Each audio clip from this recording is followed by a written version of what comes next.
नमस्कार। आज हम बात करने वाले हैं 1981 की एक बहुत ही खास हिंदी फिल्म के बारे में, याराना। हम्म। हमारे पास ना इस फिल्म से जुड़े कुछ काफी दिलचस्प अंश हैं। हम्म। तो हम इसकी कहानी, इसका संगीत, कलाकार, इन सब पर थोड़ी गहराई से बात करेंगे। हाँ, याराना ये फिल्म दोस्ती के लिए जानी जाती है। मतलब बहुत ही खूबसूरती से दिखाया है इस रिश्ते को। बिल्कुल। तो चलिए देखते हैं कि इन अंशों से क्या पता चलता है। ऐसा क्या था याराना में जिसने इसे इतना इतना यादगार बना दिया? कहानी से शुरू करें। हाँ, कहानी से ही करते हैं। ये दो दोस्तों की कहानी है, किशन और बिशन। किशन, जिसे निभाया है अमिताभ बच्चन ने, और बिशन अमजद खान, जी। है ना? जी। और कहानी का सेटअप भी बड़ा दिलचस्प है। हाँ, सेटअप ये है कि बिशन, जो शायद थोड़ा बेहतर स्थिति में है फाइनेंशियली, वो अपने दोस्त किशन को गांव से शहर लाता है। हाँ, लाता है। और क्यों? क्योंकि किशन में गाने का हुनर है, कमाल का। सही। मकसद यही है कि किशन की कला दुनिया देखे, उसे नाम मिले, शोहरत मिले। और इसके लिए वो अपना सब कुछ, मतलब अपना सब कुछ दांव पर लगा देता है। ये कोई छोटी बात नहीं है। नहीं, बिल्कुल नहीं। ये दोस्ती की मतलब एक एक बहुत बड़ी मिसाल है ना? बिल्कुल। और जैसा आपने कहा, ये सिर्फ हौसला देना नहीं था, ये एक तरह का त्याग था। अपनी जमा पूंजी, अपना आराम, सब दोस्त के लिए। उस जमाने में दोस्ती दिखाते थे फिल्मों में, पर इस लेवल पर। हाँ, ये दोस्ती की नींव को बहुत मजबूत बनाता है शुरू में ही। जी। लेकिन फिर कहानी में मोड़ भी आता है। जहाँ शोहरत होती है, पैसा होता है, वहाँ अक्सर रिश्ते की परीक्षा तो होती ही है। हाँ, बिल्कुल। तो जब किशन मशहूर हो जाता है, तब चीजें बदलती हैं। शोहरत, फिर बाहरी लोगों का दखल, शायद कुछ गलत फहमियां भी, और दोस्ती पर आंच आने लगती है। हाँ, वो जो अटूट सा रिश्ता लगता था शुरू में, उसकी असली परीक्षा होती है फिर। और ये भी कहा गया है कि फिल्म सिर्फ इमोशनल ड्रामा नहीं है, कॉमेडी भी है। हाँ, कॉमेडी है, गाने तो हैं ही जबरदस्त, और एक्शन भी है। मतलब पूरा पैकेज। पूरा मसाला एंटरटेनर पैकेज, लेकिन दिल दिल दोस्ती ही है। यही यही बात खास है। जैसा पता चलता है, दोस्ती यहाँ कोई साइड ट्रैक नहीं है।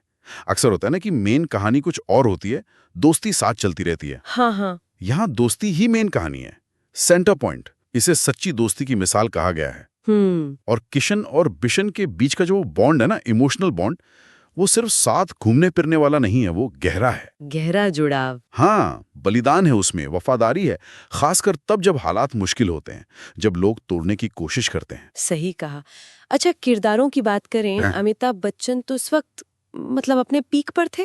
बिल्कुल, उनकी परफॉर्मेंस को कहा गया है एनर्जी से भरपूर, जो उनके उस दौर के अंदाज से मेल भी खाता है। हाँ। लेकिन जो कास्टिंग सबसे ज्यादा, मतलब चौंकाती है या कहूँ दिलचस्प है, वो है अमजद खान का बिशन बनना। हाँ, ये वाकई कमाल का स्ट्रोक था।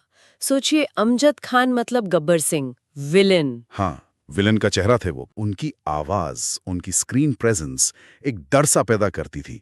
और ऐसे एक्टर को आप एक एकदम वफादार, नेकदिल, भावुक दोस्त का रोल दे रहे हैं। ये बहुत बड़ा रिस्क था शायद। रिस्क था, लेकिन बहुत साहसी कदम था। और कमाल ये हुआ कि ये कंट्रास्टी पर्दे पर चल गया। अच्छा, कैसे? दर्शक उनसे उम्मीद कर रहे थे कुछ नेगेटिव, और जब उन्हें अमजद खान का ये नर्म, ये बिल्कुल समर्पित रूप दिखा, तो उसका असर डबल हो गया। वाह। उनके हर डायलॉग में, दोस्ती निभाने के हर सीन में एक वजन आ गया, क्योंकि वो उनकी इमेज के बिल्कुल उलट था। ये सिर्फ एक्टिंग नहीं थी, ये इमेज के साथ खेला गया एक कामयाब खेल था। बिल्कुल, ये सोचना भी मजेदार है कि कैसे उनकी पिछली इमेज ने इस किरदार को और उभार दिया होगा। अच्छा, फिल्म में नीतू सिंह और अरुणा ईरानी भी थीं। हाँ, बिल्कुल। उनके किरदारों के बारे में क्या जानकारी है? क्या वो सिर्फ मतलब सपोर्टिंग रोल्स थे? नहीं, ऐसा नहीं कह सकते। जो पता चला है, उनके किरदार कहानी के लिए जरूरी थे। नीतू सिंह, जो बिशन की पत्नी कोमल बनी थी, वो एक तरह से इमोशनल एंकर थी। अच्छा। कहानी में एक नैतिक आवाज जैसी, खासकर जब दोनों दोस्तों में टेंशन बढ़ती है। और अरुणा ईरानी? उनका किरदार कहानी में कुछ ट्विस्ट लाता है, कुछ उलझने पैदा करता है, जो सीधे किशन बिशन के रिश्ते को चैलेंज करती हैं। ड्रामा बढ़ता है उससे। तो हाँ, वो सिर्फ साइड कैरेक्टर नहीं थे, कहानी का हिस्सा थे। ये अच्छा है जानना कि महिला किरदारों का भी अहम रोल था। चलिए, अब उस चीज पर आते हैं जिसके बिना याराना की बात ही नहीं हो सकती। संगीत। हाँ, संगीत, राजेश रोशन। और जानकारी तो यही कहती है कि एल्बम जबरदस्त हिट था, ब्लॉकबस्टर। बिल्कुल, आज भी बजते हैं वो गाने हर तरफ। राजेश रोशन ने उस दौर में कई हिट दिए, पर याराना का संगीत कुछ कुछ अलग ही था। हाँ, गानों की मेलोडी, फिर किशोर कुमार की आवाज, और दोस्ती वाले जज्बात, इन सब ने मिलकर इसे टाइमलेस बना दिया। बिल्कुल। एक एक करके गानों पे थोड़ी बात करें। छूकर मेरे मन को किया तूने क्या इशारा। हाँ, क्या गाना है, किशोर दा की आवाज। हाँ, कहते हैं ये गाना दोस्ती की वो नर्म भावनाएं दिखाता है, आपसी समझ, प्यार। इसकी धुन में भी एक शांति है। हाँ, और ये गाना किशन के गाने के टैलेंट को भी दिखाता है और दोस्ती की गहराई को भी। ये कोई शोर शराबे वाला गाना नहीं है। नहीं, दिल से निकला हुआ। हाँ। फिर वो गाना जो शायद फिल्म से भी बड़ा हो गया है, तेरे जैसा यार कहाँ, कहाँ ऐसा याराना। ओहो, ये तो दोस्ती का एंथम बन गया है। नेशनल एंथम, हर फेयरवेल पार्टी में, दोस्तों की हर महफिल में बजता है ये। इसकी पॉपुलैरिटी कमाल है। इसके बोल इतने सीधे हैं पर इतने असरदार। याद करेगी दुनिया तेरा मेरा अफसाना, और धुन में वो जोश हर पीढ़ी कनेक्ट करती है इससे। सही बात है, ये सिर्फ गाना नहीं रहा, एक कल्चरल चीज बन गया है। बिल्कुल, दोस्ती का सेलिब्रेशन। और फिर वो गाना जिसने स्टेज पर आग लगा दी थी, सारा जमाना हसीनों का दीवाना। हाँ। वो बल्ब वाला कॉस्ट्यूम, हाँ, अमिताभ बच्चन का वो जगमगाता कॉस्ट्यूम आज तक याद है लोगों को। जानकारी में भी इसका जिक्र है, इसके विजुअल इम्पैक्ट का। वो गाना और वो पूरा सीक्वेंस उस जमाने के हिसाब से बहुत एडवांस था। वो सिर्फ गाना नहीं था, एक तमाशा था, एक इवेंट था। सही। अमिताभ बच्चन का डांस, वो सूट, ये सब किशोर के स्टारडम को दिखा रहा था। एक तरफ वो कामयाबी का सिंबल था, हाँ, और दूसरी तरफ शायद उसी कामयाबी से जो दूरी आ रही थी दोस्तों के बीच, उसका इशारा भी था। ये कंट्रास्ट भी कहानी का हिस्सा था। हाँ, ये सही पॉइंट है। अच्छा, मेरे पास नोट्स में भोले और भोले गाने का भी जिक्र है। हाँ, वो भी किशोर कुमार ने गाया था। उसमें बच्चन साहब और अमजद खान के बीच की वो हल्की फुल्की मस्ती दिखती है, शुरुआती दिनों वाली। और एक और गाना है भुला मत जाना, ये शायद थोड़ा संजीदा है। हाँ बिल्कुल, भोले और भोले में जहाँ बेफिक्री है, मासूमियत है यारी की, वहीं भुला मत जाना ये उस दर्द को आवाज देता है जो गलतफहमी या दूरी आने पर होती है दोस्तों में। तो एल्बम की रेंज देखिए, जश्न भी है, दर्द भी है, रोमांस भी था, मीतू सिंह पर फिल्माया हुआ गाना। पूरी दोस्ती की जर्नी को म्यूजिक के जरिए बताया गया था।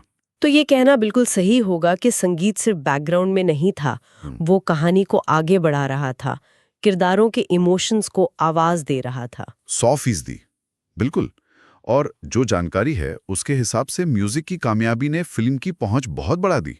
हाँ, गाने तो रिलीज से पहले ही हिट हो गए थे जी। उससे फिल्म के लिए एक माहौल बन गया था। और वो गाने आज भी चल रहे हैं, ये उनकी क्वालिटी का सबूत है। राजेश रोशन का कमाल है। तो अगर दोस्ती फिल्म की आत्मा थी तो संगीत उसका धड़कता हुआ दिल था, कह सकते हैं। वाह। अच्छा, अब थोड़ा बड़े पैमाने पर देखते हैं। 80s का दशक कैसा वक्त था हिंदी सिनेमा के लिए? कहा जा रहा है कि याराना ने दोस्ती के चित्रण को एक नया मुकाम दिया। इसका क्या मतलब हुआ? देखिए, 80s का जो शुरुआती दौर था वो एक्शन फिल्मों का जमाना था। अमिताभ बच्चन खुद एंग्री यंग मैन इमेज से जुड़े थे। हाँ बिल्कुल, मल्टी स्टारर मसाला फिल्में बन रही थीं। ऐसे में दोस्ती या तो एक्शन का बहाना होती थी या फिर बस एक साइड ट्रैक। ठीक है। याराना ने ये किया कि इसने दोस्ती को, खासकर दो आदमियों के बीच की वो गहरी इमोशनल दोस्ती और त्याग को पूरी कहानी का हीरो बना दिया और उसे एक बड़ी मेन स्ट्रीम कमर्शियल फिल्म की तरह पेश किया। अच्छा। इसकी सफलता ने ये दिखाया कि सिर्फ एक्शन या रोमांस ही नहीं, दोस्ती जैसा एक प्योर ह्यूमन इमोशन भी दर्शकों को खींच सकता है, बॉक्स ऑफिस पर चल सकता है। तो इसने एक तरह से इमोशनल ड्रामा या रिलेशनशिप वाली कहानियों के लिए रास्ता और मजबूत किया। हाँ, कह सकते हैं।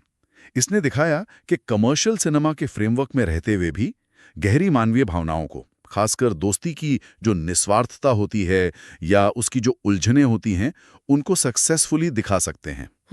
ये सिर्फ एंटरटेनमेंट नहीं था, ये दोस्ती के जज्बे का एक बड़ा सेलिब्रेशन था जिसे पूरी शिद्दत से पर्दे पर उतारा गया। यही इसकी लेगेसी है। तो इस पूरी बातचीत का निचोड़ क्या है? इन अंशों को देखने के बाद तो यही लगता है कि याराना सिर्फ एक हिट फिल्म नहीं थी। नहीं, बिल्कुल नहीं। ये एक पूरा पैकेज थी। अमिताभ बच्चन की वो एनर्जी, अमजद खान का वो चौंकाने वाला पर दिल जीतने वाला रोल, हाँ, नीतू सिंह, अरुणा ईरानी के किरदार, राजेश रोशन का वो संगीत जो आज तक कानों में गूंजता है, सदाबहार संगीत। और इन सब के ऊपर वो दोस्ती का गहरा, निस्वार्थ इमोशनल मैसेज, इन सब ने मिलकर ही इसे क्लासिक बनाया है। बिल्कुल सही कहा। जानकारी यही बताती है कि ये 80s की वो फिल्म है जिसने दोस्ती को स्क्रीन पर एक नई पहचान दी, उसे सेलिब्रेट किया। और जाते जाते श्रोताओं के लिए एक सवाल छोड़ जाते हैं। आज के सिनेमा में जहां हर तरह की कहानियां हैं, क्या हमें दोस्ती का वैसा ही चित्रण, उतनी ही शिद्दत, उतने त्याग और उतनी इमोशनल गहराई के साथ देखने को मिलता है जैसा याराना में किशन और बिशन के रिश्ते में था? इस पर सोचिएगा जरूर।